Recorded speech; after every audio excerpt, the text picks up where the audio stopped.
Hello friends, welcome to Reality Studio. Please subscribe to my channel and press the bell icon for more interesting videos. अल्लाह ताला ने हम इंसानों को बहुत मजबूत इमोशंस अता किए हैं। हम खुश भी होते हैं और जब कोई हमारा अपना इस दुनिया से चला जाता है तो हम गम भी महसूस करते हैं। लेकिन क्या जानवर भी अपने किसी साथी के चले जाने का गम मनाते हैं? इसका जवाब यह है कि सारे जानवर नहीं, ऐसे सिर्फ कुछ ही जानवर हैं। अब हम किसी जानवर से ये खुद तो पूछ नहीं सकते, लेकिन साइंटिस्ट ने कुछ जानवरों के बिहेवियर से ये बात पता लगाने की कोशिश की है। जैसा कि इंडिया में होने वाले एक एक्सपेरिमेंट में बंदरों के झुंड में एक नकली बंदर का बच्चा रख दिया गया। इसकी आंखों में कैमरा लगा हुआ था। झुंड के एक बंदर ने इसको उठाया और गलती से नीचे गिरा दिया। इसने जब देखा कि नीचे गिरकर ये बच्चा उठा ही नहीं, तो इस बंदर को लगा कि इसने गलती से इस बच्चे को मार दिया है। ये बंदर इस खिलौने को उठाकर अपना सर झुकाकर नदामत में खड़ा हो गया। इसके बाद झुंड के दूसरे बंदर भी इस खिलौने के इर्द गिर्द इकट्ठे हो गए। ये एक दूसरे के गले में हाथ डालकर ऐसे खड़े थे जैसे ये कोई सोग मना रहे हो।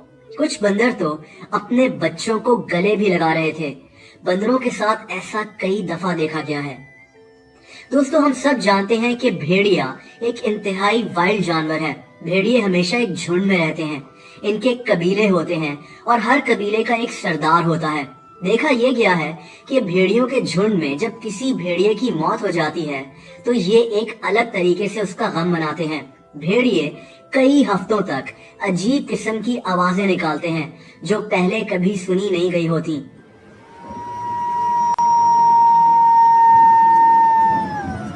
इस दौरान ये आहिस्ता और बहुत ढीला होकर चलते हैं। जिस जगह इनके साथी की मौत हुई होती है, ये उस जगह को बार बार जाकर सूंघते भी हैं।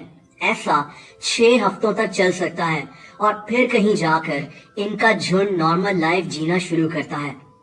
कौवे अपने किसी साथी के मरने पर इसके इर्द गिर्द जमा होकर शोर मचाना शुरू हो जाते हैं। अमेरिकन रिसर्चर केली स्विफ्ट कौवों पर रिसर्च करती है। इसने कौवों पर एक एक्सपेरिमेंट किया।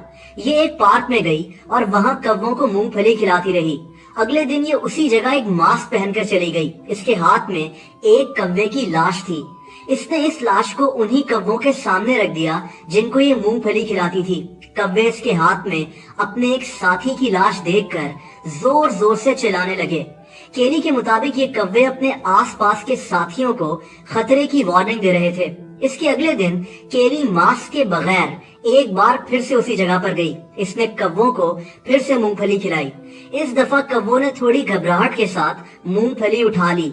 इससे अगले दिन जब केली वही मास्क पहनकर दोबारा इस जगह पर गई तो कौवे इसको पहचान गए कि ये वही औरत है जिसके हाथ में इनके साथी की लाश थी। इन्होंने फिर से शोर मचाना शुरू कर दिया और इकट्ठे हो गए जैसे ये केली को यहाँ से भगाना चाहते हो। केली ने यही एक्सपेरिमेंट कबूतरों के साथ भी किया था, लेकिन कबूतरों को कोई फिक्र नहीं थी। समुद्री जानवर वेल के मुतालिक भी कहा जाता है कि ये एक दूसरे के साथ काफी घुल मिल कर रहती हैं। रिसर्चर्स के मुताबिक वेल काफी स्मार्ट जानवर है और ये अपने बच्चों को कभी भी मुसीबत में अकेला नहीं छोड़ती। काफी दफा देखा गया है कि अगर वेल का बच्चा मर जाए तो ये अपने बच्चे को मुंह में उठाकर समंदर के अंदर तैरती रहती है जैसे ये रो रही हो। वेल्स के मुतालिक एक और चीज भी देखी गई है और वो ये कि जब कोई वेल मर जाती है तो काफी सारी वेल्स अपने आप को पानी से निकालकर समंदर के किनारे ले आती हैं। ये इनके लिए बेहद खतरनाक होता है, इसीलिए इनको वापस समंदर में डालने की कोशिश की जाती है। और आखिर में हाथियों की बात करते हैं। हाथी आपस में बहुत यूनिटी के साथ रहते हैं। अगर इनका कोई साथी मर जाए तो हाथी इसके इर्द गिर्द जमा हो जाते हैं। ये अपनी सूंड के साथ इसकी बॉडी को छूते हैं। ये भी कहा जाता है कि ये मरे हुए हाथी पर पत्ते और झाड़ियां उठाकर फेंकते हैं। इसके बाद ये इस हाथी के इर्द गिर्द काफी देर तक खड़े होकर इसको देखते रहते हैं। कई दफा ये इस हाथी की लाश को अपने साथ ले जाने की भी कोशिश करते हैं। ये भी कहा जाता है कि हाथी अपने मरने वाले साथी की लाश के पास बार बार वापस आते हैं। कई और जानवर मुख्तलिफ तरह से बिहेव करते हैं। जैसे डॉल्फिन्स किसी भी मरी हुई डॉल्फिन की लाश की हिफाजत करती हैं और किसी और जानवर को इसके पास नहीं आने देती। چمپینزی اپنے مرے ہوئے ساتھی کو دیکھ کر کئی دنوں تک چپ چاپ رہتے ہیں